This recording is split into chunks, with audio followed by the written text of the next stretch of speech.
Et ok. C'est bon. Voilà. Très bien, on va pouvoir commencer. Donc, bienvenue à tout le monde. Je me présente Bérénice Dondaine du Mouvement pour l'économie solidaire Occitanie. Donc, nous sommes impliqués autant au niveau national que régional, donc avec le Mouvement pour l'économie solidaire France, sur les questions d'évaluation en économie sociale et solidaire. Et nous l'envisageons d'une manière assez, je dirais, ouverte, c'est-à-dire de l'évaluation de l'utilité sociale des organisations ESS jusqu'à, bien sûr, ce dont on parle beaucoup en ce moment, la mesure d'impact social.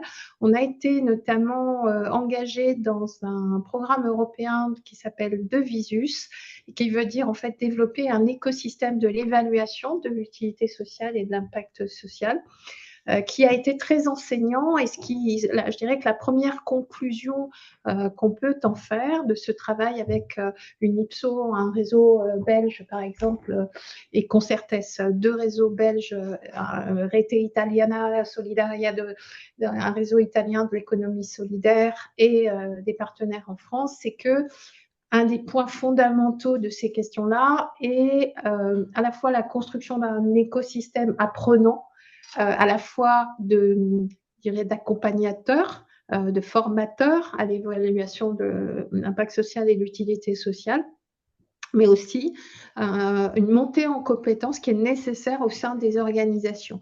Et c'est pourquoi, dans le cadre de nos activités avec Toulouse Métropole, puisqu'on est partenaire d'un dispositif public qui s'appelle Toulouse Métropole Impact, notre mission dans ce cadre-là est de travailler sur ces sujets-là, d'animer cette montée en compétences et ces échanges d'expériences tout simplement. Donc on en est, je crois, à la à peu près huitième visioconférence webinaire à ce sujet-là. On les capitalise dans un espace YouTube et surtout, on organise des rencontres sur ce sujet. Voilà, donc je vais passer la parole à Marie-Bernard Delon de l'Institut IDEAS, que je suis très heureuse d'accueillir. On s'était rencontrés l'année dernière à Toulouse dans le cadre d'une journée régionale sur les questions de précarité qui avait été organisée par M. Pélisson, Éric Pélisson, commissaire à la préfecture de région sur ce sujet-là. Et c'était sur un atelier déjà sur les questions d'impact social. Et on avait bien apprécié notre rencontre. Donc, je vais lui donner la parole parce que j'avoue que j'ai beaucoup apprécié la vision à la fois méthodologique, très méthodologique, mais aussi une vision assez élargie des questions d'évaluation. Voilà, je te cède la parole. Et je crois que tu peux partager l'écran. Voilà. Merci. Et avant de partager l'écran, d'abord, je suis très contente d'être avec vous parce que j'ai des très, très grandes attaches dans votre grande région. Si je m'appelle Marie Bernard, on peut se douter, pour ceux qui connaissent un peu la région, je suis aux Pyrénéennes, je suis née à Tarbes. J'ai vécu toujours en dehors des Pyrénées, mais j'y passe à peu près toutes mes vacances depuis que je suis née, et cela fait déjà un moment. Et puis, j'ai fait mes études de 12 ans à 24 ans à Toulouse. Donc, beaucoup, beaucoup d'attaches dans votre région, qui est aussi donc la mienne. Je suis expatriée à Paris depuis plus de 40 ans, mais avec des visites très, très fréquentes dans la région. Donc, je vais partager l'écran. Et comme tu le disais, Bérénice, voilà, attends, voilà. Excusez-moi, j'en ai deux, je ne sais pas pourquoi. Je vais le mettre, en tout cas, en diaporama. Vous me direz si c'est bon. Vous le voyez? Oui. Ça D'accord. va pour tout le monde? C'est oui. parfait. Parfait. C'est parfait.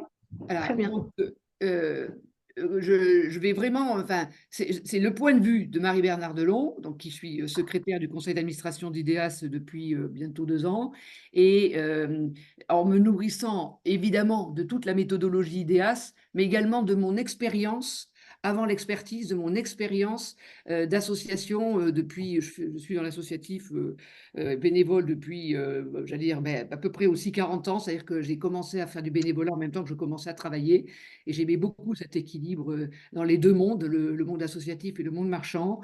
Et j'ai été aussi présidente d'un centre socioculturel pendant 9 ans, qui a concouru pour obtenir le label IDEAS. une première fois en 2017, une deuxième fois en 2021, date à laquelle, juste après, j'ai démissionné de mon rôle parce que nous avions mis en place une bonne pratique d'IDEAS qui est la limitation des mandats des administrateurs et plus particulièrement du bureau. Et ce qui me permet aujourd'hui d'être au conseil d'administration d'IDEAS, puisque à IDEAS, aucune des associations accompagnées n'est membre. Et nous y tenons beaucoup, tenons beaucoup à cette indépendance parce que justement, il faut qu'on puisse avoir un regard à la fois externe et à la fois nourri de l'expérience de nos accompagnés. Je fais juste une très rapide présentation d'IDEAS et vous aurez de toute façon les slides qui seront diffusés par le MES. Donc, c'est vraiment pour que vous ayez une idée si vous ne le connaissez pas. Donc, les actions d'IDEAS, c'est l'élaboration de bonnes pratiques. Et Colin Bard en est la présence physique aujourd'hui. Nous avons un guide des bonnes pratiques qui a été rédigé une première fois, revu en 2019, qui comprend 90 bonnes pratiques. Et ce guide, je vais en reparler, est vraiment la base de notre activité. Ensuite, une fois que ce guide a été rédigé et qu'il est revu de façon pas quotidienne, mais quand même, on en tient compte dans son application, on essaye de sensibiliser, de former aux bonnes pratiques les associations, d'accompagner, et là on est dans un processus plus long, et qui peut déboucher sur la délivrance du label IDEAS par un comité indépendant. On contribue aussi à la connaissance du fait associatif en faisant comme le MES ou autres partie de plein de groupements, d'associations plutôt comme nous, c'est-à-dire en B2B, c'est-à-dire qui aidons les aidants que sont les associations auprès des bénéficiaires physiques. Et on contribue avec eux au plaidoyer et puis à l'enrichissement de manière générale de la vision et de la promotion du fait associatif dans la société française. Et pour favoriser la philanthropie, on propose notamment aux fondations ou autres de les aider à bien évaluer, à monter des appels d'offres qui soient respectueux du monde associatif, à avoir des méthodes d'évaluation des réponses, etc. Donc, on est plutôt dans l'aide des fondations pour qu'elles aient une vision complète et non pas justement souvent trop axée sur leur objectif de philanthrope. C'est un petit résumé des actions. Et du coup, on a créé 4 solutions qui sont toutes gratuites pour renforcer la qualité et la capacité d'action des organismes sans but lucratif. Donc, j'allais dire, par ordre, quelque part, peut-être de temps à y consacrer. La première, c'est l'évaluation via, vous évaluez même via un autodiag, et c'est là prendre 15 minutes, ou bien découvrir les bonnes pratiques que vous pouvez télécharger sur le site d'IDEAS gratuitement, hein, qui est donc la Bible même des bonnes pratiques et qui est issue du travail du comité expert. Ensuite, vous pouvez aussi regarder des épisodes d'une série qui fait témoigner des associations labellisées qui racontent comment ils ont mis en place des bonnes pratiques. Et si vous êtes partant et si vous avez un engagement fort d'une équipe de bénévoles, de gouvernance et aussi opérationnelle, voire aussi de salariés, vous pouvez essayer de vous préparer à l'accompagnement vers le label. Je dis bien un engagement parce que pour l'avoir vécu, c'est excessivement riche, mais c'est très exigeant puisqu'il faut compter au moins 18 mois d'accompagnement par 2 conseillers bénévoles. On a la chance d'en avoir une présente dans cette audience. Et c'est un travail qui est vraiment double et très, voilà, très engageant. Donc, je ne suis pas là pour vous dissuader de le faire, mais je dis aussi qu'il faut savoir que c'est un engagement très, très, très fort, même si après, on est très renforcé dans son efficacité en ayant fait ce travail. J'ai juste fait un petit zoom sur l'autodiag que vous pourrez découvrir parce que c'est vraiment là quelque chose que n'importe quelle association peut faire. Il vous faut très peu de temps, comme je vous l'ai indiqué. Il y a 28 questions qui sont sur les bonnes pratiques essentielles. Et vous voyez que quand vous serez devant votre écran, que ce soit votre mobile ou votre PC, on vous posera des questions et vous aurez juste à répondre. Non, nous ne l'avons pas mis en place partiellement, majoritairement, complètement. À ce jour, il y a plus de 1000 autodiags qui ont été réalisés et vous voyez que ce sont plutôt des associations assez petites par rapport, j'allais dire, comité, enfin, à l'accompagnement vers le label qui est plus exigeant et donc de fait, on a des associations souvent plus anciennes et avec un budget plus important parce qu'elles ont du coup des ressources plus importantes en richesse humaine. Mais vous voyez que là, l'autodiag, on a majoritairement des moins grosses, des plus jeunes et ça j'y tiens beaucoup, beaucoup d'associations qui sont hors Île-de-France, alors que le label a tendance à avoir une très grande majorité d'associations dont le siège au moins est en Île-de-France, même si elles peuvent avoir un rayonnement national ou international. Donc n'hésitez pas à le faire et vous pouvez récupérer sous forme de radar. Le radar qui est au pied là est vraiment très mauvais, comme vous voyez, puisque on se retrouve dans une situation où majoritairement les bonnes pratiques ont été évaluées comme étant très très peu développées par l'association. Donc je pense que vous aurez la chance d'en avoir un plus riche. Et puis ça crée un débat, on peut le faire en animation au sein d'un conseil d'administration. C'est très très intéressant d'avoir d'ailleurs les retours d'expérience des associations qui l'ont fait. Le guide, donc vous verrez, qui comprend 90 bonnes pratiques et en fait, c'est une vue vraiment à 360 degrés, donc de gouvernance d'abord, puis de finance. Ce n'est pas parce que la finance est moins importante qu'il y en a moins, c'est tout simplement parce qu'on évoque aussi des exigences supralégales, le légal étant par principe à mettre en place. Donc, on a moins détaillé les finances parce qu'il y a déjà beaucoup d'exigences de reporting financier obligatoire et donc on insiste aussi plutôt sur le comment, la fiabilité, le fait que l'information soit partagée et qu'elle ait été éclairée d'un certain nombre de décisions. Le pilotage et l'évaluation, qui est le cœur de notre sujet d'aujourd'hui, là aussi, moins de bonnes pratiques présentes, tout simplement parce que, d'abord, elles sont très lourdes en poids chacune, et puis parce que quand on a mis en place ce guide, la version actuelle est 2019, l'évaluation et la mesure d'impact étaient vraiment, pas à ses balbutiements, mais en tout cas l'exigence de mesure et d'évaluation arrivait notre réseau associatif de manière générale. Et donc, la demande qui est faite par le comité label pour remettre le label, c'est que les personnes se soient engagées dans une mesure d'évaluation, mais pas de l'avoir complètement mis en place, parce qu'on sait que c'est compliqué, et vous êtes bien placé si vous vous intéressez au sujet pour en juger. La série Témoins engagés, c'est pareil, vous verrez, et donc le mot engagé étant à double sens, c'est-à-dire qu'on parle d'associations qui se sont engagées vers le label, l'IDEAS, qu'il a obtenu, et qui veulent bien partager avec chacun d'entre vous le fait qu'ils ont choisi de nous parler de telles bonnes pratiques parce qu'elle avait eu une grande importance dans leur histoire, et vous verrez. Ensuite, il y a une de leurs parties prenantes qui témoigne, et vous avez une journaliste qui encadre le témoignage, qui au début rappelle ce qu'est cette bonne pratique, ça ne fait jamais de mal, et qui conclut avec sa vision tout à fait personnelle, totalement libre, et qui vous permet, donc là aussi, ce ne sont pas des épisodes très longs, et pour l'instant, la série est en stand-by parce qu'on réfléchit à un autre format, mais ça permet d'aller un peu plus loin que le guide.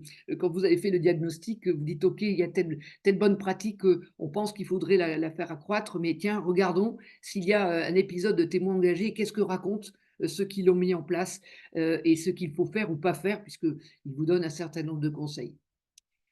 Là, enfin, je reviens sur le label, et vous voyez que c'est un processus long, puisqu'on commence et les conseillers bénévoles font un diagnostic pendant 3 mois à peu près de démarrage de où en sont les organismes qui demandent d'être accompagnés dans la mise en œuvre des 90 bonnes pratiques. C'est un moment douloureux quand on est l'association, et donc j'en parle en tant qu'expérience, parce que les conseillers vous disent: «Bah oui, celle-là, on considère qu'elle est justement, par exemple, partiellement mise en place», et vous vous dites: mais si, je l'ai fait, etc. Et oui, mais vous ne l'avez pas documenté, vous ne l'avez pas partagé, comment vous le transmettrez à d'autres, etc. Et vous vous rendez compte qu'effectivement, c'est un point faible souvent dans nos associations. On est passionné du sujet, on fait les choses, mais on ne prend pas le temps de le documenter, et c'est pas tant pour l'opposer à des tiers que tout simplement pour en faire un bon transfert quand il y a des mobilités d'équipe, qu'elles soient salariées ou bénévoles, par exemple. Donc, en tout cas, ce diagnostic permet ensuite de déterminer le gap entre là où on en est et là où il faut en être pour aller voir le comité label. Et donc, il y a une longue période d'optimisation. Il y a un contrôle externe qui est demandé, et c'est la seule chose qui est obligatoirement payante pour l'association, c'est-à-dire demander à un contrôleur externe, un CAT, un expert comptable, de faire un contrôle de là où il en est, de là où l'association en est à la fin de la période d'optimisation, à partir donc des différents éléments, dont le rapport qui a été déjà produit par les conseillers bénévoles et par un échange avec l'association accompagnée. Puis ensuite, eh bien, c'est le grand moment de la présentation par l'organisme devant le comité label, en présence aussi des conseillers bénévoles qui ont participé. C'est toujours très impressionnant, hein. Moi, quand j'ai présenté pour la première fois le centre socioculturel, j'étais dans un comité label qui ensuite rencontrait une association que vous connaissez tous, qui était les Restos du Cœur, enfin qui est les Restos du Cœur et qui présentait pour la première fois au label aussi en 2017. Eh bien, on avait les chocottes les uns comme les autres, parce que c'est un comité totalement indépendant, et donc qui est très exigeant, très bienveillant, mais très exigeant. Et donc, bah, vous êtes vraiment obligé de pouvoir expliquer le pourquoi et le comment des choses. Et ensuite, quand vous avez le label, bah, vous êtes très très content, vous le partagez sur votre site et vous le partagez avec tous les bénévoles et les salariés de l'association parce que vous pouvez être fiers du travail que vous avez accompli ensemble. Et vous rentrez dans une période d'accompagnement continu. Donc, les deux conseillers ou d'autres, si il y a des changements de conseillers, vont vous accompagner pendant 4 ans. Et au bout de 4 ans, vous décidez ou pas d'aller redemander le label, puisque le label n'est pas acquis à vie, puisque évidemment les exigences du secteur peuvent augmenter, puis tout simplement votre vie d'association fait que certaines fois vous êtes en recalage. Des personnes présentes parlait d'une phase de transformation, une phase nouvelle dans l'association, et c'est pour ça qu'on a actuellement des associations labellisées qui vont vers leur 5e label, ce qui prouve bien que rien n'est acquis et que dans l'amélioration continue, il faut, comme on dit, caler l'amélioration. Voilà ce que je voulais vous dire en entrée, et je passe au sujet et je vais être assez courte. Je ne vais pas vous expliquer comment évaluer, et donc je le dis tout de suite pour enlever toute frustration pour ceux qui attendraient que j'en parle. Je vais vous dire pourquoi, selon nous, avant d'évaluer, il faut se poser un certain nombre de questions.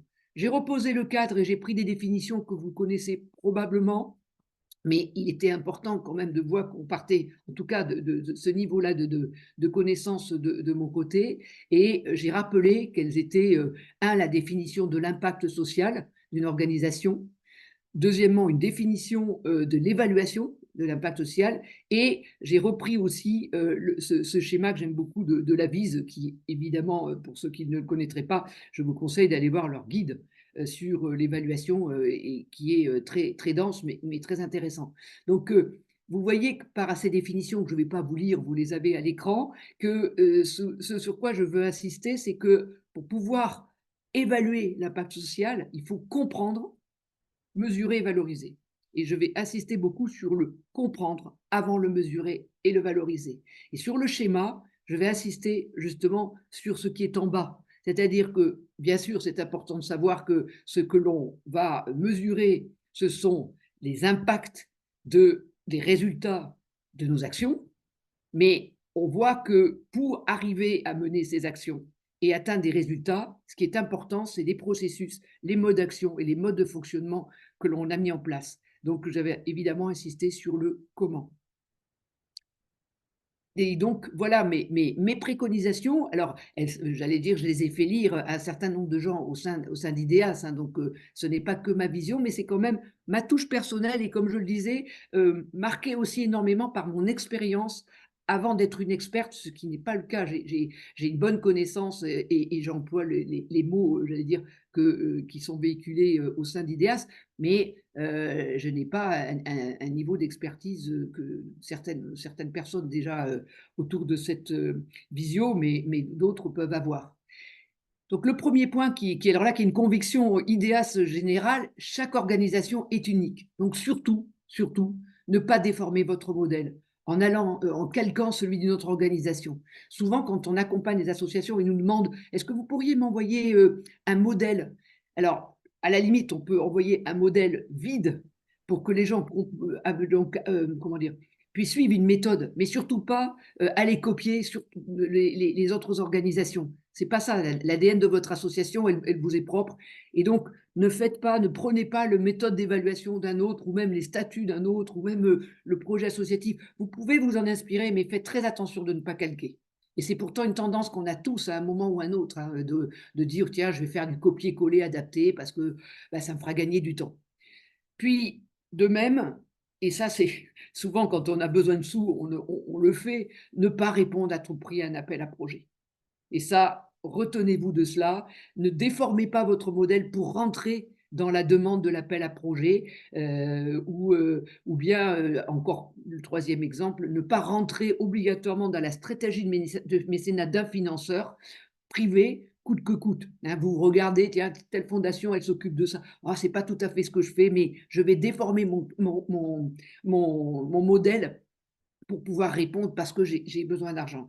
Et donc, c'est des tentations qu'on a tous eues, mais vraiment, je vous conseille de ne pas le faire et de prendre un peu de temps pour justement aller chercher les bons financements, qu'elles soient publics ou privés, en tenant compte de ce que vous êtes vraiment. Et donc, avant de mesurer l'effet du quoi, revenez d'abord au pourquoi et au comment. Et c'est-à-dire que pour cela, il faut que vous confortiez la stratégie de l'organisation. Donc pour ceux qui sont en transformation, hein, en changement, c'est le bon moment. Pour ceux qui démarrent, il n'y en a pas autour de cette audience à ma connaissance, mais c'est évidemment un bon moment aussi. Mais à tout moment, reposez-vous les questions de quelle est la stratégie de mon organisation. Et donc, les actions du coup qui sont à mener avant de mesurer les résultats, les modes d'action cohérents avec non seulement donc, les actions que vous avez vraiment calées, c'est ça qu'on va faire. Et donc, c'est un renoncement, hein, évidemment, sur un certain nombre d'autres choses. Et dans les modes d'action, il faut évidemment que vos modes d'action soient cohérents avec votre modèle socio-économique. Je ne vais pas détailler ce qu'est un modèle socio-économique, mais si vous faites le choix d'un modèle qui est comment dire, totalement gratuit, par exemple, comme c'est le cas d'IDEAS, il est évident que nos modes d'action ne peuvent pas être le même que les associations qui accompagnent d'autres associations, mais qui ont choisi un modèle en partie payant. Et donc, se poser la question de quel est mon modèle socio-économique va vous amener à devoir renoncer à certains modes d'action. Enfin, vous demandez aussi quelle richesse humaine, de quelle richesse humaine vous déposez. Ne partez pas dans une logique d'évaluation qui serait complètement disproportionnée par rapport aux richesses humaines que vous avez, salariés et bénévoles. Idem sur les ressources financières, et ce n'est pas ceux qui sont les plus riches qui sont comment dire, à l'aise nécessairement sur l'évaluation, parce que c'est aussi la solidité de votre vision stratégique qui va jouer. Quelles sont les alliances stratégiques que vous avez pour pouvoir interagir avec votre écosystème et qui peuvent vous aider au moment de l'évaluation, qu'elles soient en amont ou en aval de votre organisation. Donc, se reposer toutes ces questions du comment j'agis avant de se lancer dans la mesure est important. Et pour faire ce travail de confortation, évidemment qu'il faut s'assurer que toute la gouvernance est alignée. Et là aussi, je pense que je n'ai pas besoin de vous demander si ça vous est arrivé, mais vous savez fort bien que dans l'association, de temps en temps, il y a un petit noyau qui est, comment dire, qui est le bureau, et même voire peut-être moins que le bureau, qui a une vision très claire des choses, mais elle n'est pas partagée assez. Et donc, on n'a pas un alignement de toute l'organisation. Donc, il est important, de façon fréquente, de revenir sur la vision que l'on a de… Alors, la vision, comme vous savez, c'est un peu le rêve, hein, c'est pas ce qu'on va réaliser soi-même, mais c'est comment on voit le monde, si on pouvait arriver à cela. La vision, les missions que porte l'organisation, revenir sur le modèle socio-économique. Hein. Et donc, là aussi, vous avez des gens qui disent, mais pourquoi on ne fait pas ceci, cela il faut avoir ces débats-là. Mais pourquoi rappelez-moi pourquoi on a décidé de ne pas faire ceci, cela. Et donc, mais parce qu'on a choisi un modèle socio-économique ensemble, etc. Et définir aussi, du coup, en fonction de cette vision et de ce modèle socio-économique choisi, le plan stratégique qui définit la feuille de route en cohérence avec ce modèle socio-économique. Et une des fréquences que je conseille, moi, c'est à chaque fois qu'il rentre des nouveaux administrateurs dans le CA. C'est l'occasion, par un plan d'intégration des nouveaux administrateurs, de réaffirmer cela et de ne pas le faire qu'avec eux, d'en profiter aussi pour le faire avec le reste du CA, en genre piqûre de rappel, mais en fait, ça ne fera jamais de mal. Ensuite, également, ne pas hésiter, évidemment, mais je vous conseille quand même de le faire dans cet ordre-là. Ce n'est pas parce que les parties prenantes externes ou les bénéficiaires sont moins importants, mais on ne peut bien se présenter que quand soi-même on est aligné. Donc, d'aller partager votre modèle d'action conforté avec toutes vos parties prenantes pour valider que ce modèle, hein, il répond bien aux besoins et aux spécificités donc, et des attentes, enfin, tout votre modèle, pardon, correspond bien aux attentes de vos parties prenantes internes et externes. Et là, ce sont vos bénéfices. D'abord vos salariés, bien sûr, les bénévoles qui n'ont pas été associés au cœur de la stratégie, puis de voir si ça correspond bien aux attentes des bénéficiaires. Donc là, on se rapproche aussi de l'évaluation, c'est-à-dire avoir des sondages de ce qu'attendent non pas aujourd'hui, mais demain et après-demain, nos bénéficiaires. Et puis ensuite aussi tout notre écosystème, dont bien sûr nos financeurs. Et quand on a fait ce travail-là, on a un pitch clair de ce que l'on est et donc de ce qu'on est prêt à développer et ce pourquoi on vient demander de l'argent. Et on sait aussi qu'on n'ira pas en chercher dans n'importe quelle condition. Et que donc du coup, la mesure de l'évaluation, elle aussi, tiendra compte de ces exigences qu'on s'est posées à nous-mêmes. Avant de mesurer, donc à partir du moment où on est aligné sur le comment, on va quand même aussi se poser des questions, mais au fait, est-ce que j'ai un modèle de pilotage et d'évaluation qui me permet de me lancer dans ma mesure? Et ça, alors là, c'est du basique de basique que je vais vous dire, mais c'est quand même des questions qu'il faut se poser. Et là aussi, on y va souvent un peu trop tête baissée parce que c'est d'actualité et parce qu'on nous le demande. Donc, choisir un modèle de pilotage et d'évaluation qui soit cohérent avec votre modèle d'action et votre organisation. Donc, soit vous avez beaucoup d'actions récurrentes, soit vous avez en majorité donc des actions récurrentes, soit vous avez majoritairement des projets, et ça change le modèle d'évaluation. Ou en tout cas, qui va intervenir et comment. Est-ce que vous avez une structure centralisée ou très décentralisée? Ça change là également.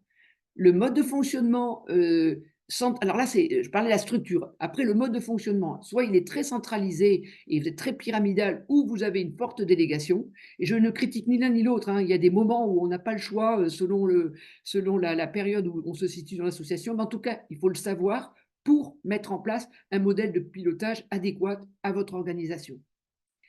Et en termes d'outils, alors là, c'est du vécu par de nombreuses associations qu'on a accompagnées, c'est au fait quelles sont les données que j'ai à ma disposition.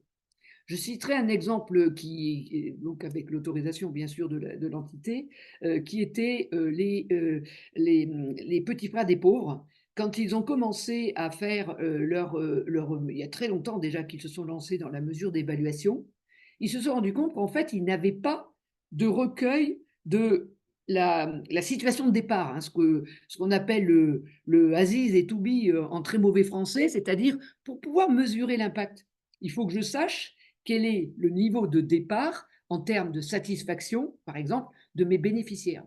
Or, ce travail-là, il était tellement évident que dans leur action, ils allaient améliorer la situation qu'ils ne faisaient pas de questionnaire ou même d'évaluation au départ de là où en était la personne qui allait être bénéficiaire. Et donc, si vous ne faites pas ce genre de recueil, eh bien, vous pouvez toujours dire oui, on a amélioré, ou vous pouvez interviewer les gens après. Mais il faut commencer par du basique. Et ça, c'est vrai pour toute mesure. Et c'est pareil, moi je me souviens très bien qu'au centre socioculturel, il nous manquait de bases de données. Bien sûr, dans nos têtes, on les avait, mais pour pouvoir après les opposer dans une vraie mesure sérieuse et tout, on manquait de données stabilisées et posées sur des formats. Donc évidemment, ça pose derrière la question de la fiabilité de notre système d'information. Et quelles compétences techniques j'ai en interne aussi, ou en externe si je dois en avoir besoin, quelle documentation pour pouvoir aussi maintenir ce système d'information. Parce que là aussi, souvent, on tient à une personne qui sait très bien le faire et bah, c'est comme dans les entreprises d'ailleurs, si ça n'est pas documenté, la transmission au départ de cette personne ou quand on veut élargir la méthode est absente. Enfin, encore, j'allais dire, quelle culture de pilotage et d'évaluation vous pouvez mettre en place? Est-ce qu'elle est déjà acquise par l'équipe? Est-ce qu'on sait mettre des mots sur ce qu'est l'évaluation? Quelle est la différence entre l'efficacité, l'efficience et la mesure donc? Et qu'est-ce que c'est qu'une évaluation? Donc il y a un moment d'acculturation à faire et ça, il faut partager en tout cas la vision que vous comptez développer ensemble avec toute l'équipe. Est-ce qu'elle est en adéquation avec l'écosystème dans lequel évolue l'organisation? C'est-à-dire qu'il y a certaines mesures qui sont plus souhaitées par vos parties prenantes, à commencer par vos financeurs, dans un écosystème plutôt que dans l'autre. Donc, on va être dans des mesures différentes et donc ça, il faut être à l'écoute des attentes de votre secteur. Est-ce que la mesure que vous allez mettre en place est acceptable par les bénéficiaires? Je reprends l'exemple des petits frères des pauvres pour vous expliquer ce que je vois entre autres dans l'acceptabilité. Fort du constat qu'ils n'avaient pas comment dire, de base de où en sont nos futurs bénéficiaires quand on commence à les accompagner, ils ont dit bah, qu'à cela ne tienne, on va faire des enquêtes. Et comme on parlait de personnes qui étaient notamment assez âgées, eh bien, ils se sont dit bon, ben, on va aller les rencontrer parce que c'est pas la peine, on va pas refaire un sondage là aussi, donc il faut vraiment s'adapter. Hein, donc, pour que ça soit acceptable, on va aller les rencontrer et on va d'ailleurs demander à des gens de les rencontrer, mais pour laisser et pour libérer les bénévoles qui les accompagnent au quotidien, on va prendre d'autres personnes. Donc, ces personnes se présentent, demandent évidemment l'autorisation à la personne et pour pouvoir se présenter au domicile. Donc, ils appellent et ils disent voilà, nous sommes les petits frères des pauvres et vous êtes accompagnés par notre association. Et les personnes disent ah non, non, non, moi je ne suis pas accompagné par les petits frères des pauvres. Hein. D'ailleurs, je ne suis pas pauvre. Alors déjà, bon, la personne était un peu ennuyée et alors pour se rattraper, dit: «Oui, mais vous êtes bien accompagné par Julien, par, Monique, par» «Ah oui, oui, oui! Ah oui, oui» et en fait, si vous voulez, il y avait plusieurs choses. Ils se sont rendus compte déjà que leur nom et je sais que la discussion est toujours en cours, posait problème parce que le bénéficiaire ne se voyait pas comme un pauvre. Il se voyait comme ayant des besoins et avec des besoins qui étaient financiers et souvent plus aussi de solitude ou autre. Mais en tout cas, la notion de pauvre, il la prenait comme une injure et donc ça posait problème. Et puis surtout, c'était un accompagnement incarné par le bénévole qui venait. Donc vous voyez, l'acceptabilité, ça passe par des détails comme cela. Ça veut dire aussi que si vous voulez mettre en place une enquête pour connaître les besoins de votre écosystème, il faut choisir un modèle qui corresponde à vos bénéficiaires. Pour un centre socioculturel en plein Paris, réunir les gens, c'est pas si évident aussi. Il a fallu qu'on ruse, qu'on aille faire des enquêtes de rue, qu'on aille faire enfin, il faut développer toute une ingéniosité et donc cette culture de pilotage et d'évaluation, elle prend du temps à être mise en place. Et une fois que vous vous sentez prêt à y aller, surtout, commencez petit, mais solide. Hein. C'est vraiment la culture des petits pas. Donc prenez peut-être qu'une mesure, quitte à défendre cela vis-à-vis de vos financeurs en disant, écoutez, aujourd'hui, on peut, et je parle en mesure d'évaluation, hein, donc vraiment jusqu'à l'impact, hein, je ne parle pas de combien de gens j'ai eu et tout, mais dire, voilà, vraiment aller jusqu'à la mesure d'impact de notre action, je vous propose qu'on commence par une ou deux mesures. Et vous verrez que vos financeurs, publics comme privés, peuvent accepter si vous avez vraiment tous les arguments parce que vous vous êtes aligné, parce que vous savez le présenter, etc.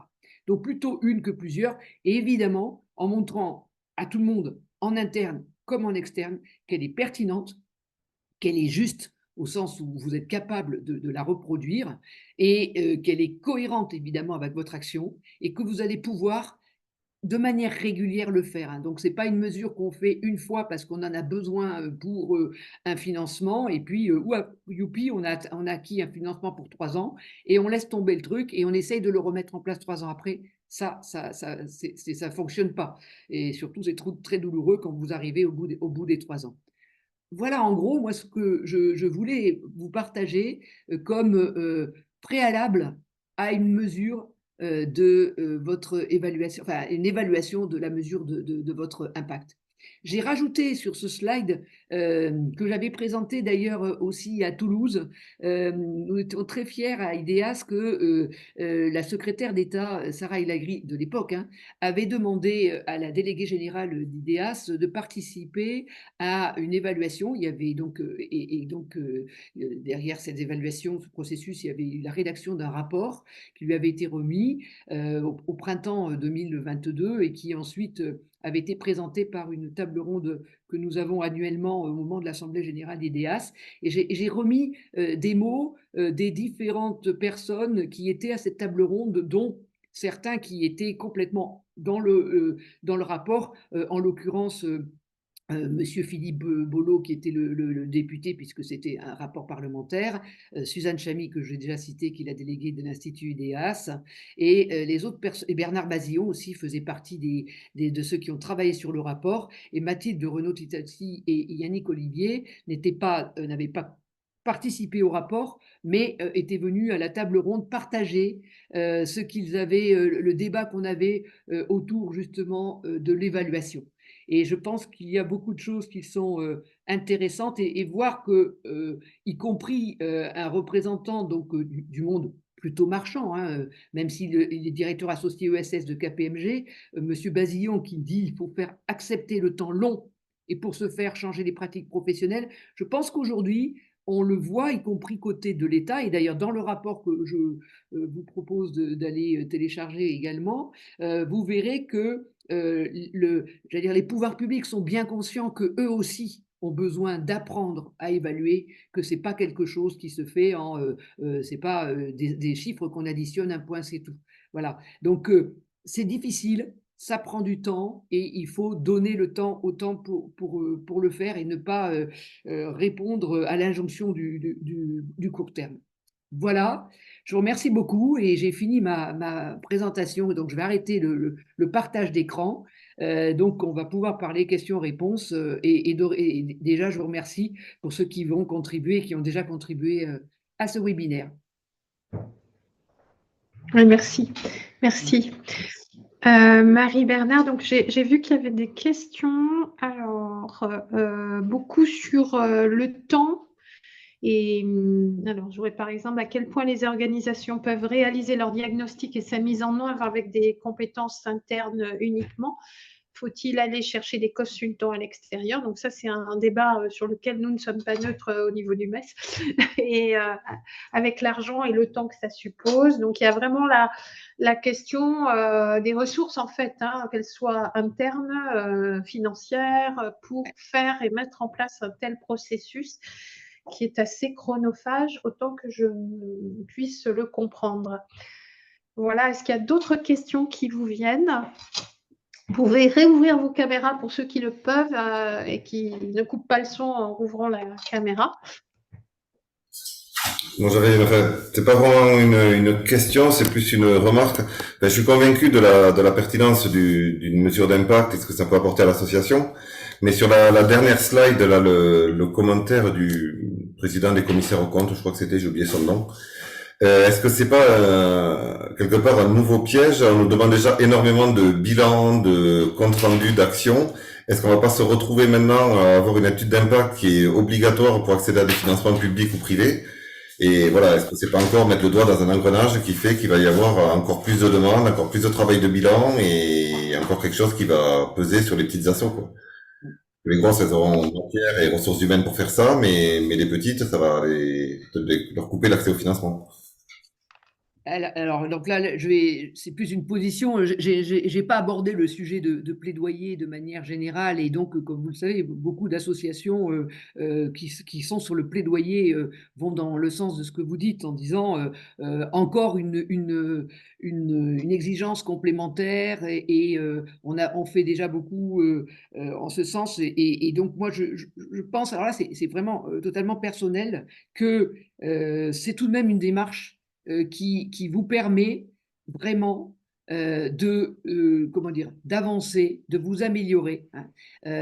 Comme je dis, le thème, c'était évaluer pour être efficace. Moi, je dis oui, il faut d'abord être efficace pour pouvoir évaluer, mais surtout, moi, je vois que quand vous faites une mesure d'impact, vous pouvez derrière, et je ne l'ai pas signalé, mais j'aurais pu, vous pouvez du coup remercier les gens qui contribuent énormément, hein. C'est-à-dire que tant que vous êtes dans la mesure quantitative, que l'on fait de toute façon déjà, parce qu'on nous la demande depuis fort longtemps, la, la manière dont vous pouvez remercier ceux qui sont engagés est moins qualitative et moins forte que dans le cas où vous avez été jusqu'à une mesure de l'impact. Donc vous humanisez, contrairement à ce qu'on peut penser, vous humanisez comment dire, la valorisation de ce à quoi vous avez contribué. Je ne parle pas de mettre en place la randomisation façon Esther Duflo qui est donc accessible à des happy few. Enfin, je ne sais pas si c'est happy au passage, mais bon,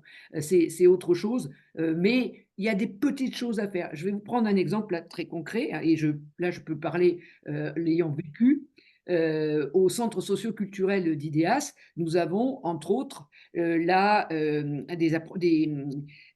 soutien scolaire. Jusqu'à il y a 10 ans, on mesurait, voilà, on a accueilli, on a accompagné 50 enfants pendant toute l'année scolaire Tartampion avec tant de bénévoles, etc. Et merci les bénévoles d'avoir contribué au soutien de ces personnes-là. Point.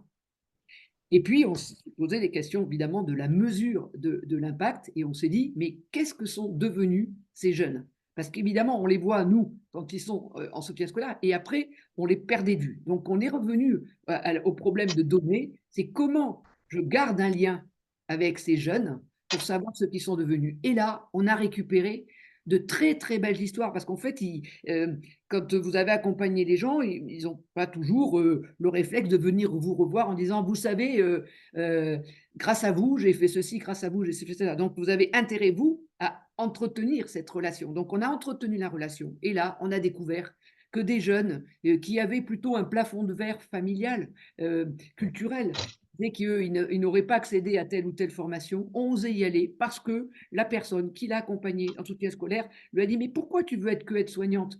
Pourquoi tu ne tentes pas le concours? Pourquoi tu ne tentes pas médecine, etc. Ou tu tentes pas... Et donc, la personne en question, c'est une histoire vraie, elle n'est pas devenue médecin, mais elle est devenue infirmière, puis cadre infirmier. Et elle s'était mis elle-même un plafond de verre, etc. Donc, au-delà de lui avoir permis d'aller jusqu'au bac, cette personne l'a permis de... Donc, quand on a partagé ça, si vous voulez, ça donne aussi un sens encore plus grand à l'engagement des personnes qui viennent faire leur bénévolat. Et donc, c'est vraiment du qualitatif. Ce qui est compliqué, et c'est vrai, c'est qu'il faut l'organiser, et que je reviendrai sur la première question, c'est qu'il faut du coup avoir un système d'information où on note ce que les personnes, et qu'on ait un système d'évaluation, enfin, de rencontres, d'entretien, ça peut être un WhatsApp, hein, etc., avec ces personnes pour savoir ce qu'ils sont devenus. Dans une autre association où je m'occupe de chercheurs d'emploi, bah, c'est par LinkedIn souvent qu'on obtient des informations des gens qu'on a accompagnés, qui ont retrouvé un emploi, ça on le savait une première fois, mais on les voit progresser, etc. Donc, ça c'est le premier point. Pour revenir à la première question, eh bien, je pense que très sincèrement, à un moment, on se rend compte qu'on n'a pas assez de ressources internes pour le mettre en place. La question, et là, on est aussi dans le plaidoyer, c'est d'arriver à obtenir, et ça commence, des financeurs qu'ils acceptent que quand on leur demande un financement pour un projet, il y ait dans les coûts projets qu'on leur envoie, les coûts de montée en puissance en termes de formation des équipes internes sur la méthode d'évaluation. C'est-à-dire, je vais avoir besoin d'un soutien, je vais avoir besoin de consultants, je vais avoir besoin de structures qui vont m'aider à acculturer mon équipe. Et je le mets dans le coup. Donc, je vais faire une action qui va être d'organiser tel ou tel événement, mais je vous demande telle ou telle chose. Et il fut un temps, c'était quasiment pas possible.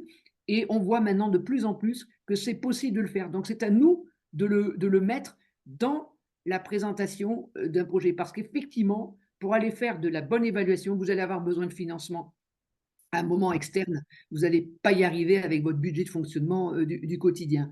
Donc, et vous aurez besoin d'une inspiration, donc de gens qui sont experts. J'ai vu passer dans les chats un certain nombre de ressources que vous pouvez aller voir. Et retournez-vous aussi, donc évidemment, je vais pas faire dire Bérénice peut en parler mieux que moi, mais donc vers toutes les structures qui peuvent vous aider. Vous pouvez aussi demander éventuellement à des personnes en mécénat de fin de carrière, hein, donc de vous rejoindre. Voilà, donc n'hésitez pas à le faire, mais c'est sûr que c'est pour ça que c'est un long chemin.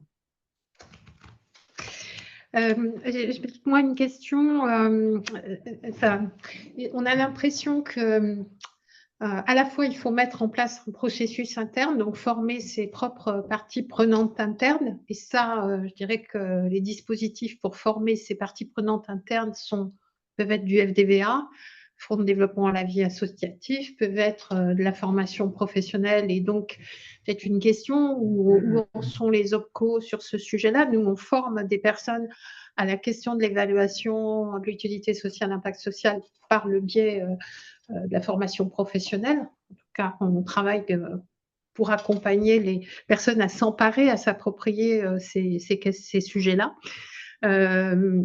Pour autant, à certains moments, on est vraiment dans, comment dire, dans de l'accompagnement, voilà, dans de la prestation, dans de l'accompagnement.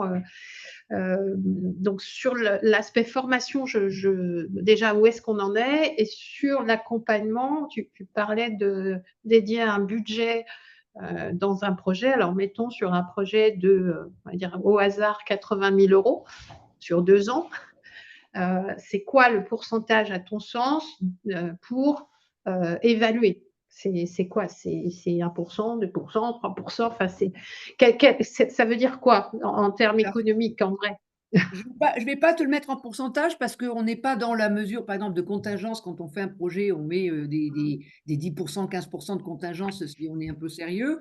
Mais c'est plus que je vais réfléchir de là où j'en suis. C'est pour ça que les questions d'avant, c'est-à-dire où j'en suis. Et donc, ben, du coup, quel effort j'ai besoin de formation à faire? Et donc là, je vais aller regarder les ressources que je veux. Comment dire, que je veux récupérer, hein, donc de ressources de formation, etc. Et donc, je vais prendre des coûts réels, hein. Alors, personnellement, moi, quand je réponds à un appel à projet ou quand je vais rencontrer un mécène privé, je pars de devis. Je pars pas voilà, un petit coup. Donc, et pour faire le devis, il faut que j'ai fait dans ma tête, même si je ne l'ai pas écrit en détail, un appel d'offres. Et donc, je sais quel est le besoin que j'ai. Donc, ça va vraiment dépendre des structures. Ça, je peux pas vous donner un chiffre, il faut le mesurer. Et donc, si vous avez la chance d'avoir dans votre conseil d'administration, alors ça aussi, c'est pas, je fais des webinaires en ce sens, moi, en disant, vous savez, les premières ressources que vous pouvez animer et activer pour avoir justement des capacités importantes en ressources humaines, c'est à travers un CA. Choisissez dans CA des gens qui ont des compétences et donc actuellement, allez chercher des gens qui connaissent les mesures d'évaluation ou qui donc sont sensibles à ce sujet ou qui ont eux-mêmes un réseau pour vous faire venir des gens dans le domaine est une manière d'avoir déjà cette richesse humaine. Donc, ce n'est pas un pourcentage de ton projet, c'est quel est le besoin que j'ai à combler. Et c'est pour ça qu'il faut commencer petit. Si vous prenez une ou deux mesures d'évaluation, peut-être que ça ne va pas être énorme ce coup-là parce que vous allez être sur, par exemple, apprendre à faire des sondages. Parce que très souvent, hein, ça va se finir à un moment ou à un autre avec des rencontres auprès de vos bénéficiaires et récupérer ce qu'ils disent de l'accompagnement que vous avez mis en place. Donc, c'est donc pas, j'allais dire, excessivement cher dans ce sens-là. Donc, c'est plus cette mise d'accord sur qu'est-ce qu'on va mettre en place comme mesure. Et donc là, je suis ramenée à mes pages précédentes, c'est-à-dire de là où vous en êtes, hein. Il faut savoir d'où on part, toujours. Et vous savez, j'ai la chance évidemment de faire pas mal de montagnes. Je ne pars pas avec le même sac à dos selon la randonnée que je veux faire, hein. Et donc, je décide.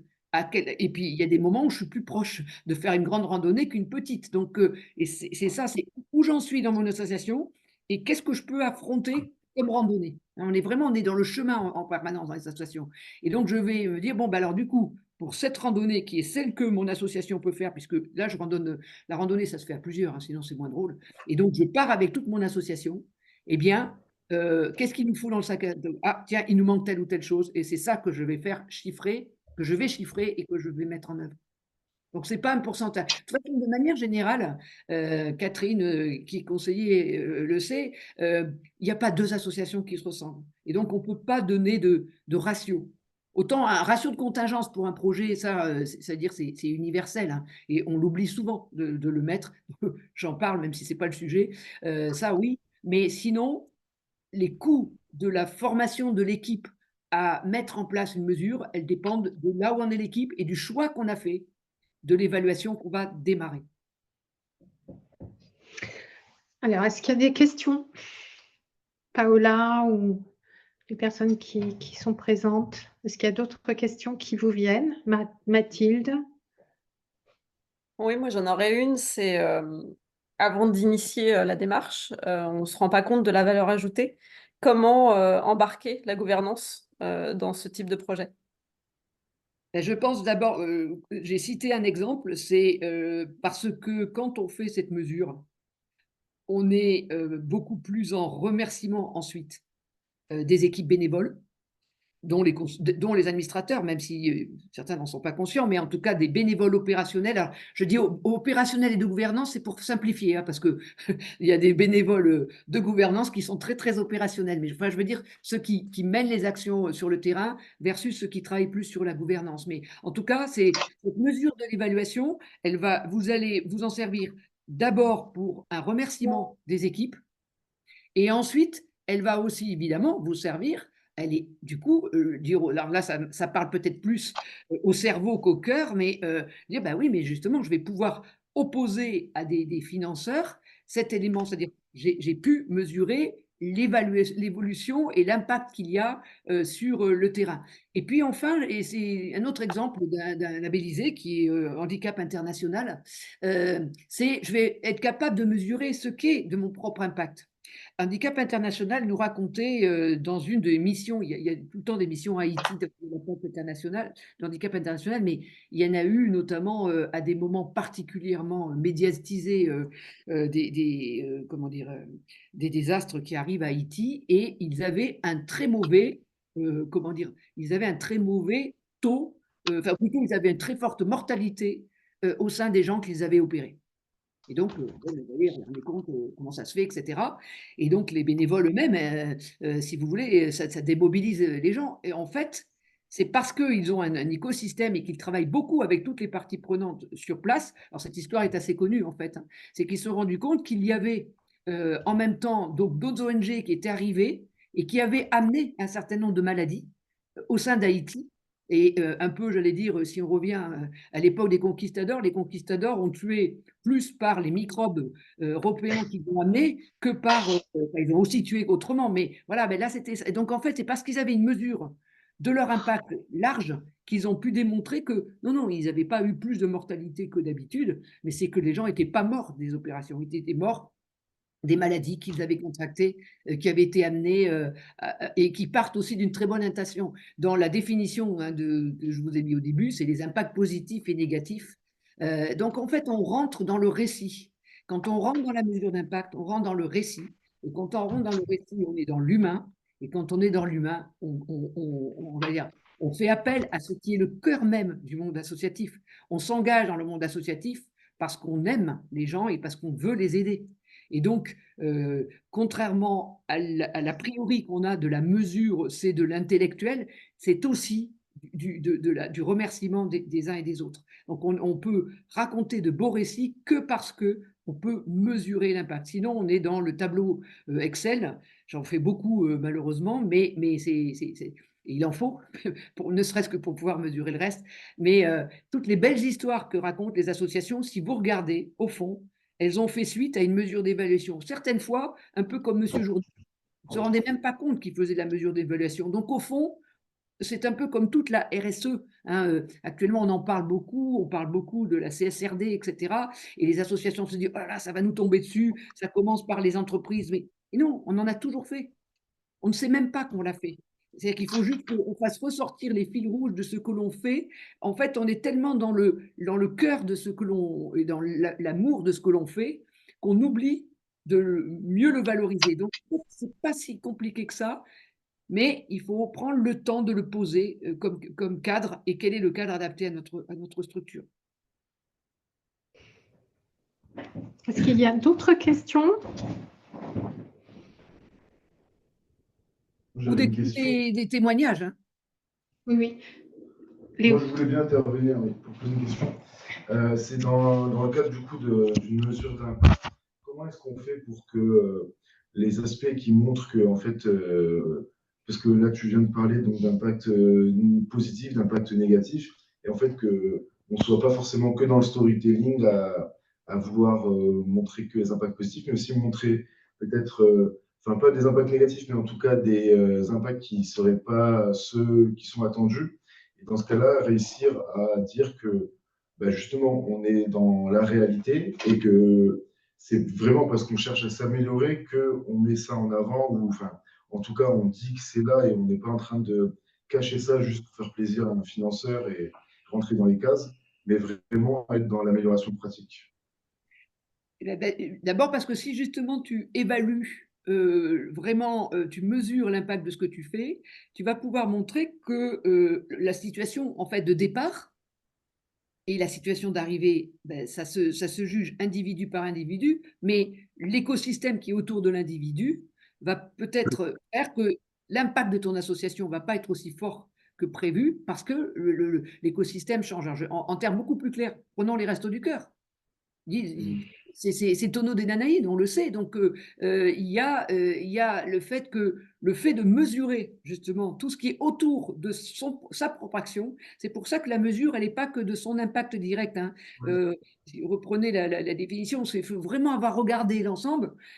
Donc, c'est du storytelling de justement ce qui est autour de nous. On n'est pas dans un point très tout simple. Pareil. Je prends un autre exemple qui est une petite association qui n'est pas du tout labellisée EDEAS, mais dans laquelle j'œuvre depuis fort longtemps, qui s'appelle Visemploi, qui est très francilienne parce que on n'a pas développé, enfin si, on a une antenne à Nantes, mais c'est un peu anecdotique parce qu'on est tout petit, il n'y a pas de salariés ni rien, mais dans la manière d'accompagner les personnes vers la recherche d'emploi, mais en 11 ans, il y a un changement complet d'attente des personnes et puis d'écosystèmes autour. Donc, on voit bien l'impact de la durée d'accompagnement de nos personnes qu'on accompagne vers l'emploi. Elle est totalement connexe à ce qu'il y a autour. Et donc, il faut justement avoir mis en place les éléments d'évaluation de cela et de ne pas vivre que dans notre action et de ne pas regarder autour.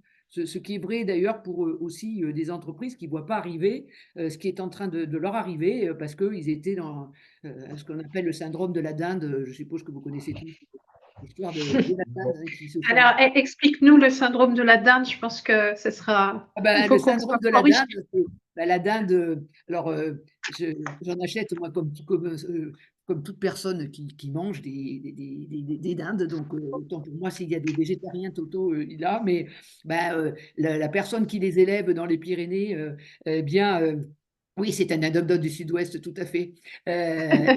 En fait, Madame Casebon, pour la citer, je fais de la pub, de toute façon, elle a des clients partout, mais je sais bien que les dindes qu'elle a au mois de novembre, elle se disent, qu'est-ce que je suis gâtée, là, on me donne de plus en plus de choses, mais c'est super, et vraiment, j'ai beaucoup de chance, etc.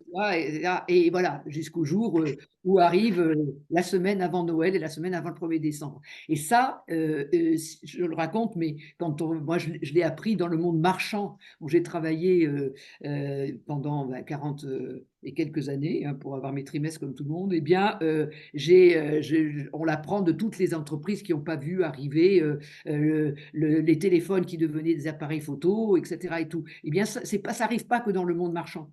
Hein, de ne pas voir arriver la concurrence. Et le mot concurrence, je sais que c'est un mot qu'on n'aime pas dans le monde associatif.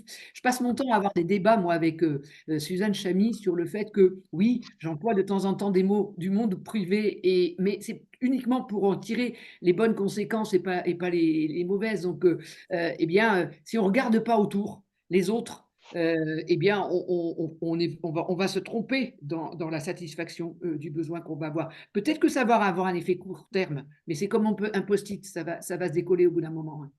Voilà, donc Alors, c'est tout récit. oui, moi, j'ai essayé d'apporter un petit peu de critique ou de questionnement. On est quand même dans le monde associatif, en tout cas, mais pas seulement. Je crois qu'il y a aussi beaucoup de coopératives qui le mentionnent. On mentionne effectivement une compétition de plus en plus rude, que ce soit sur les appels à projets, enfin le secteur public comme le secteur privé, fondations, etc. Et aussi le constat que la notion d'impact social, elle est quand même très reliée à la notion d'investissement social avec retour sur investissement. Donc, je mets quand même le site du collectif des associations citoyennes sur la marchandisation, l'Observatoire national de la marchandisation des services. Donc, c'est quand même, on est dans un contexte comme ça. Et pour petite anecdote, j'ai assisté à une, donc je tairai le nom de l'organisation, mais sur un webinaire, en effet, à une présentation de mesures d'impact où se trouvaient des financeurs publics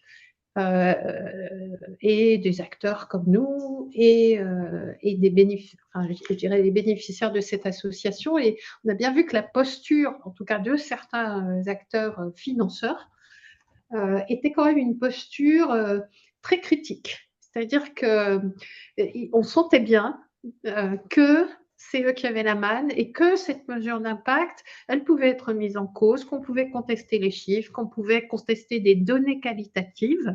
Voilà, ça a été très subtil, mais on sent bien que le rapport, il peut être assez tendu au fond. Donc, bon. Et puis, ça, ce serait le premier sujet, c'est cette tension qui existe aujourd'hui sur le financement des structures ESS, et donc celles qui remplissent de l'utilité sociale. Pour reprendre l'ancien terme, avant impact social, on parlait d'évaluation d'utilité sociale, quand même important de le rappeler. Et ça rejoint ce que tu as dit tout à l'heure, c'est-à-dire qu'il faut rester aligné avec sa finalité, avec sa raison d'être, avec son ADN, etc., etc. Pour autant, on est un petit peu face à un monde où on semble dire quand même qu'il faut être compétitif et il faut être rentable. Bon. Ça, c'est le premier point. Le deuxième point que je voyais, je crois qu'il est en train de m'échapper, mais ce n'est pas très grave. Donc, mise en compétition des structures entre elles. Et je voudrais être sur un autre point qui est la question de l'appropriation par les acteurs de l'économie sociale et solidaire des enjeux d'évaluation. Vraiment par les acteurs. Alors, c'est vrai que dans ce que tu as exposé, on sent que tu nous invites à reprendre la main, ça c'est clair. Je citerai quand même Frédéric Tiberghien, président de Finansol, qui est venu à la dernière Assemblée générale de la Crèce Occitanie, qui est membre de ESS France, dont je fais partie aussi, et qui le dit très clairement, c'est comme vous voulez. Soit vous prenez, il parle aux acteurs de l'ESS, soit vous prenez vous mimez en fait ce que font les acteurs de l'économie classique et vous vous pliez à la même façon de travailler, soit vous vous appropriez les questions d'évaluation. Voilà, j'aimerais bien que tu réagisses à ça parce que pour nous, c'est un questionnement énorme et qui interroge aussi. Je suis assez d'accord avec toi que c'est très bien qu'il y ait d'évaluation externe. Pour autant, je trouve qu'il y a aussi d'autres modalités d'évaluation, de coévaluation, les systèmes de garantie participative qui ont tout à fait leur preuve aussi et qui montrent aussi qu'on peut s'approprier les choses, donc bâtir des communautés un peu résistantes. Voilà, et donc ça joue un peu sur le politique tout ça. Alors, je te laisse réagir à ce paquet. J'ai évoqué au début le fait que j'allais pas beaucoup parler du plaidoyer, même si IDEAS, comme toutes les structures qui aident les associations, insiste beaucoup sur ce que tu as dit et le fait qu'aujourd'hui, notamment tout ce qui est, comment dire, on a de plus en plus de jeunes startups dites donc, je trouve plus le mot, mais comment dire, à impact social qui donc font la une d'un certain nombre d'actualités et surtout obtiennent des financements. Oui, ça existe, je ne dis pas le contraire, mais je reprendrai vraiment, et si je peux me permettre, à à mon crédit, c'est ce que tu disais, ce qu'a dit votre Monsieur Tivérien, c'est-à-dire qu'effectivement, on le constate, c'est comme ça, et soit on singe, alors soit on ne fait pas et on sait que ben, de toute façon, le fait d'évaluer est quelque chose qui ne va pas s'arrêter, mais par contre, on peut ne pas le singer et se l'approprier. Et après, je vous citerai une anecdote qui montre bien qu'il faut savoir se l'approprier, qu'il ne faut pas hésiter. Quand tu parles tout à l'heure, j'ai parlé de ressources externes pour former les gens, pour justement obtenir l'acculturation nécessaire. Et après, par contre, oui, je suis vraiment, il faut que ça devienne un élément, en fait, dans chaque action, quand on met une action récurrente ou un projet, il faut que la mesure de l'évaluation soit prévue. Et d'ailleurs, on peut même décider que telle action, on ne sera pas capable de la mesurer, et que donc, on peut se poser la question de la mener ou pas. Donc c'est des ressources externes pour se former, mais ensuite, internaliser, il faut que ça devienne vraiment une manière d'aller jusqu'au bout de son action.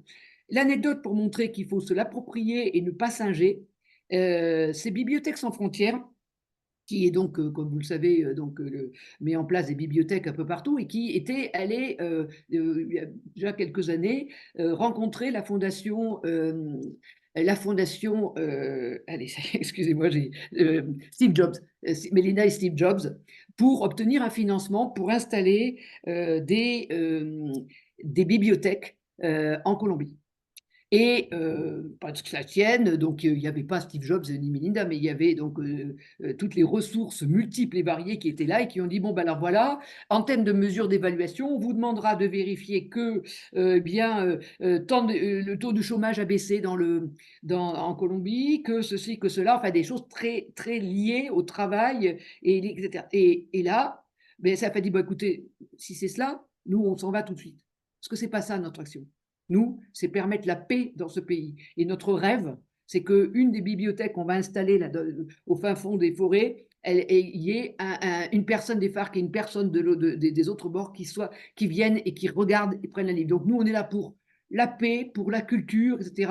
On n'a pas la prétention d'aller jusqu'à faire baisser le taux de chômage de la Colombie.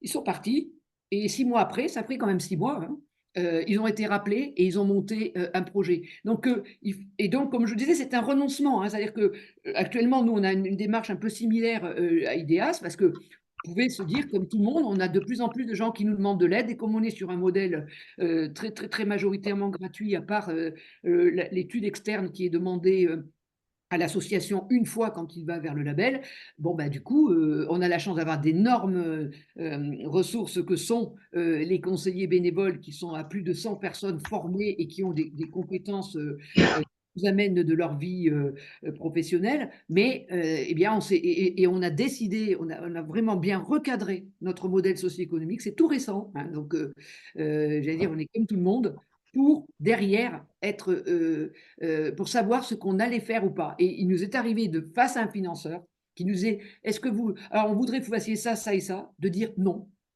Et de dire non, c'est pas notre modèle. Et donc on part. Et on est parti. Et certaines fois, on est parvenu, et d'autres fois, on n'est pas parti parce qu'ils ont dit OK, d'accord, on entend.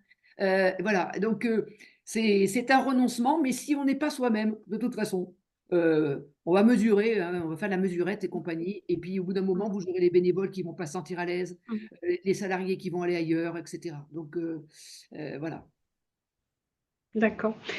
Régine, Colin-Amblard, pour ceux qui restent, Jérôme, il nous reste 10 minutes. Est-ce que vous souhaitez pointer un sujet ou un autre?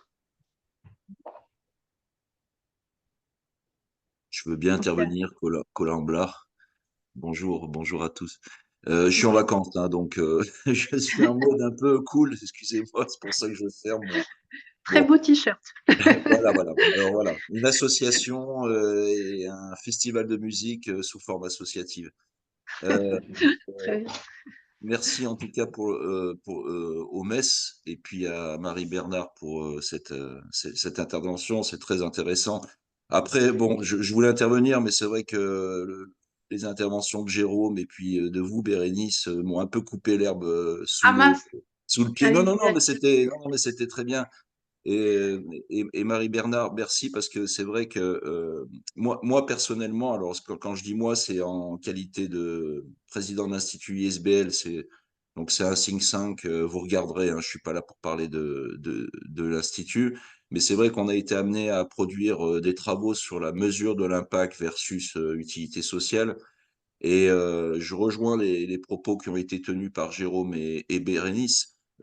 C'est que il faut aussi, quand on aborde la question, me semble-t-il, de l'impact, il faut avoir une vision macroéconomique aussi de ces nouvelles méthodes. Savoir que euh, il faut absolument évaluer nos actions en tant qu'association, mais il faut pas du tout tomber, mais ça a été très bien dit par Bérénice, vers ce qu'on appelle l'isomorphisme institutionnel, c'est-à-dire se retrouver à mesurer que du quantitatif. Ça a été très bien dit, hein, par Marie Bernard, et notamment dans ses propos introductifs qui étaient très clairs, c'est-à-dire que voilà, on a un ADN, on est une structuration à part dans le monde de l'entrepreneuriat.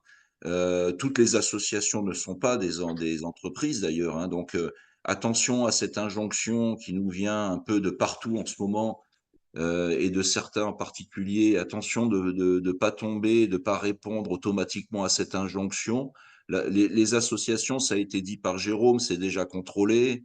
Il y a quand même déjà des évaluations qui sont faites via des conventions de subventionnement.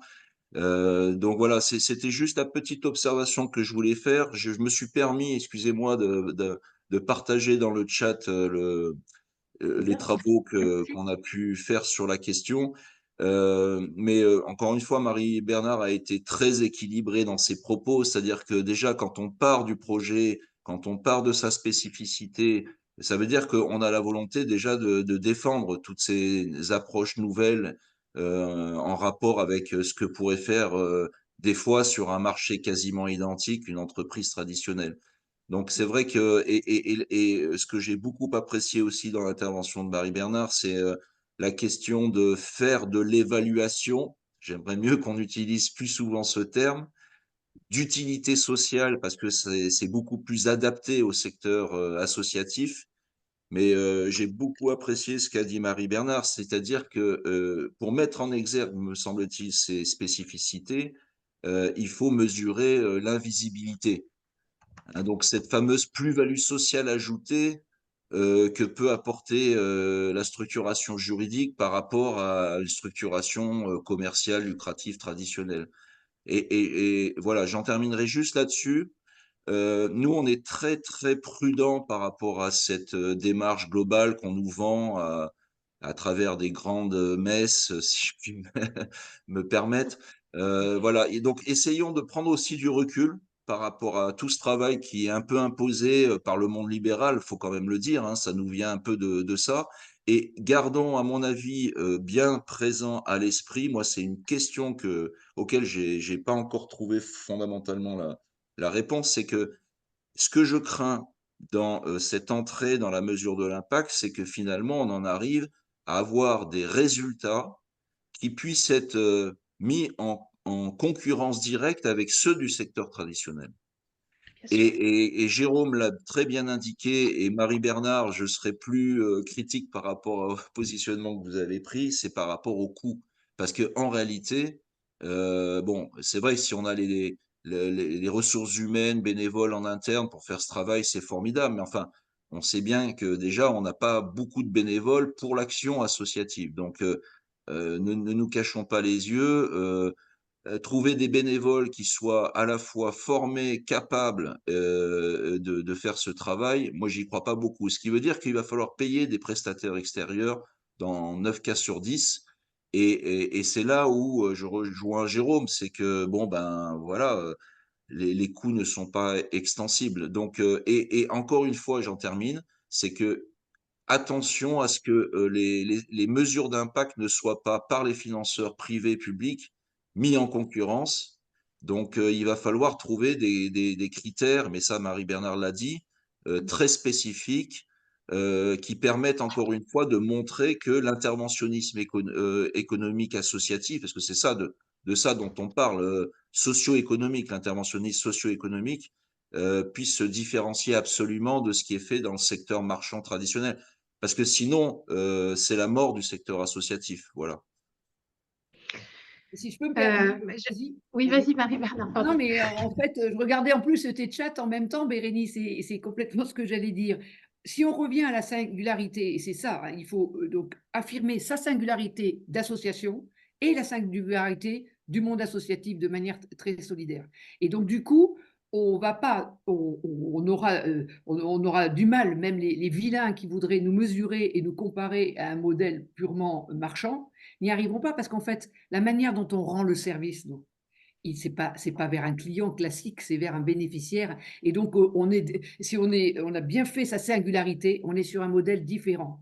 Et j'ai vu apparaître quelque chose qui m'a rappelé que j'avais un point que je voulais évoquer, merci Bérénice, c'est que c'est aussi un élément de démocratie. J'ai parlé de l'impact positif sur les bénévoles du fait d'avoir évalué. J'ai oublié de dire, oui, et l'impact bénéfique sur les bénéficiaires. Alors là, je parle de l'exemple d'un centre socioculturel.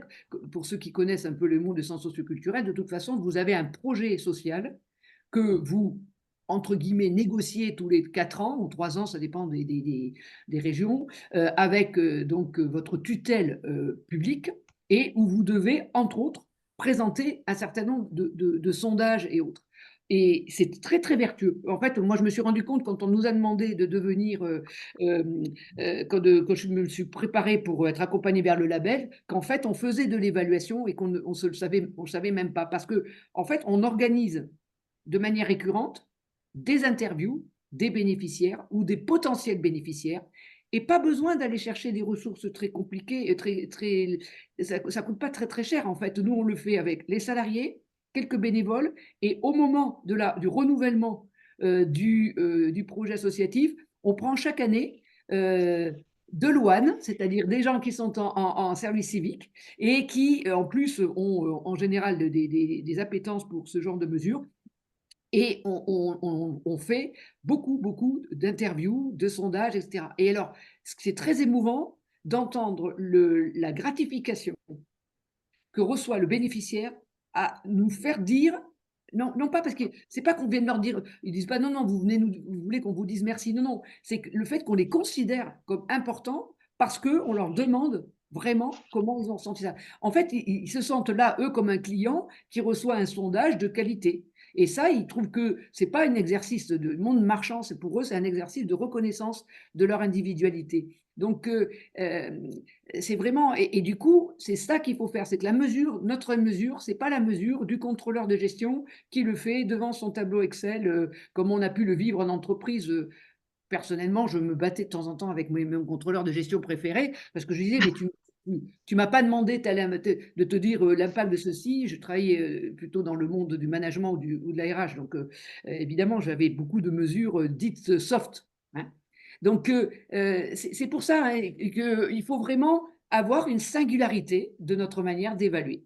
Et donc, nous, la manière d'évaluer, c'est pour ça que j'emploie toujours le mot de récit, c'est en écoutant, en demandant à nos bénéficiaires, en le partageant avec nos bénévoles. Et du coup, on aura plus de bénévoles. Hein. J'allais dire que c'est pas moi qui le dis, mais dans le réseau des centres sociaux, par exemple, d'Île-de-France, le fait que le centre Cerise, ça s'appelle Carrefour Échange Rencontre Insertion, Saint-Eustache, ce qu'on est dans ce quartier-là, eh bien, on n'a jamais de problème de bénévoles, nous, parce que on communique beaucoup dans le rapport annuel, on communique beaucoup, on fait des cafés des bénévoles tous les 3 mois où on leur explique ce qu'on a fait en forme de récit, mais en forme aussi de chiffres. Le trésorier qui est toujours là, moi je suis partie depuis 2022 et qui venait du monde vraiment, c'était un ancien fiscaliste et trésorier de la BNP. Au début, il connaissait rien du monde associatif. Et donc, il arrivait avec ses démarches, et puis petit à petit, il a compris qu'il fallait quand même qu'il les adapte. Et maintenant, il est devenu complètement accro de la manière dont on mesure les choses, avec bien sûr aussi la rigueur des chiffres comptables et autres. Mais oui, on nous demande, mais on peut se l'approprier. Et essayons, au lieu d'être des suiveurs, d'être des leaders. Et nous avons tous les moyens dans l'époque actuelle. La RSE, ben chez nous, ça s'appelle la RSO déjà, hein, des organisations, et on en fait Et donc, on ne nous l'impose pas, on la faisait, sauf qu'on ne le mettait pas en valeur. C'est un peu ce qui arrive aux gens qui sont accompagnés vers le label. Ils se rendent compte qu'en fait, ils n'ont pas documenté ce qu'ils font tous les jours. Et que donc, nous, on leur demande de le documenter pour pouvoir le revendiquer, le partager et le poser. Alors, Très si je peux- bien. On arrive. Pardon, oui. Non, si je peux me permettre juste une petite interaction à nouveau, c'est que si, à l'image de ce que vous dites, Marie-Bernard, RSE, RSO, faisons attention, nous, particulièrement institutions un peu représentatives du secteur associatif, de bien s'approprier la terminologie. Et arrêtons d'utiliser la terminologie, me semble-t-il, d'impact social. C'est un peu l'objet du dossier que j'ai partagé, c'est que pourquoi on n'irait pas sur la bataille des idées aussi et vraiment en utilisant les terminologies évaluation de l'utilité sociale. Ouais, tout à Ouais. fait. Mais d'ailleurs, Et ça, c'est important et c'est ce que je voulais un peu souligner. Ouais, tu as raison et pardon, je tutoie facilement. Oui, oui, Hem Suzanne m'aurait reprise si elle était là parce que, effectivement, c'est l'utilité sociale avant tout et on est dans l'évaluation et je dirais dans la valorisation d'ailleurs. c'est ça. Ouais, Parce ouais. que ça a de la valeur et ça a de la valeur humaine avant d'avoir de la valeur, financière. Bien sûr qu'après ça va nous aider à trouver des financeurs, mais c'est aussi pour, remercier ceux qui s'engagent auprès de notre cause, au quotidien. Bon, je pense qu'on va clore ce webinaire. Je voulais vraiment te remercier, Marie-Bernard, d'être venue. Cola Omblard, c'est un grand honneur de t'avoir à nos côtés. Merci Jérôme, merci la Maison de l'Initiative, la Ligue pour le cancer. Je ne sais pas s'ils sont peut-être partis là depuis. Voilà. Est-ce que Moi, je voulais vous remercier alors, parce que vous m'avez obligée à mettre sur du papier, puisque j'ai pas collé quelque chose qui existait. Enfin, si, la présentation d'IDEAS, oui, mais ça m'a amené, et c'est ce que je disais à Suzanne, à, à- à l'écrire et je l'avais jamais fait. Je suis pas une grande rédactrice comme Cola, mais effectivement, je vous conseille vivement de lire l'article dont Cola poussait le- la référence. Là, il faut aussi on s'acculture hein, nous-mêmes pour éviter qu'on nous impose des mots. voilà, si vous voulez, vous pouvez laisser un petit mot quand vous partez. Moi, je vais simplement vous indiquer qu'il y aura un autre webinaire le 19 juin qui sera en physique à Toulouse Métropole et aussi à distance avec ESS Pratique, qui est une coopérative qui s'est créée en Pays de Loire sur également les questions d'évaluation. Donc, on continue de faire notre petit tour. De notre côté, j'indique à la Maison de l'Initiative, à Jérôme, qui le sait très bien puisqu'il est membre de notre réseau, qu'on peut aussi travailler avec vous pour réfléchir au mieux à vos besoins dans un premier temps, je dirais, puisque nous, on travaille sur la coévaluation. Donc, on est dans un système de coévaluation de l'utilité sociale et de l'impact social, qui est certainement une première phase assez utile pour, je dirais, instaurer déjà en interne un processus qui permette d'aller vers, et comme le dit Marie-Bernard, de faire le premier pas, de le faire à sa mesure et pas selon des injonctions externes. Pour rassurer Cola au mouvement pour l'économie solidaire, nous aussi, on parle d'évaluation de l'utilité sociale et la bataille sémantique a plutôt été de dire, c'est le sens du projet de Visus, hein, c'est de dire, OK, on laisse le mot impact social parce que c'est celui en ce moment qui est usité, mais pour autant, on se rattache au passé et on va essayer de construire un avenir où l'évaluation sera aussi, enfin, peut être aussi un outil d'émancipation pour nos membres, mais aussi pour les bénéficiaires et un outil d'émancipation pour l'économie sociale et solidaire. Et un des sujets qui, moi, me préoccupe beaucoup, c'est que c'est très bien s'il y a 10 associations qui luttent contre la précarité, qui chacune évalue son impact social, c'est ma foi fort bien. Pour autant, ça ne fait pas une stratégie collective pour savoir comment ensemble on travaille sur un territoire pour permettre l'émancipation, enfin, faire en sorte que l'émancipation citoyenne les personnes précarisées soit possible. Ça ne fait pas un travail collectif et il me semble que c'est un des points manquants. C'est un peu l'angle mort qu'on n'a pas beaucoup travaillé encore, qui est comment on est ensemble sur des enjeux de société, qu'ils soient d'écologie ou de justice sociale. Voilà. Je vous remercie beaucoup. On vous envoie déjà, on va mettre le webinaire en ligne sur notre chaîne YouTube. Vous allez pouvoir retrouver les échanges. Et puis, bien sûr, on vous envoie très rapidement le PowerPoint. Voilà. Merci beaucoup. Et Merci bonne beaucoup. continuation.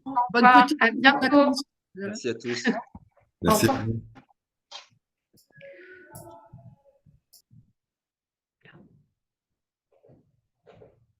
Ok. Alors, c'est là qu'il ne faut pas se planter. Donc,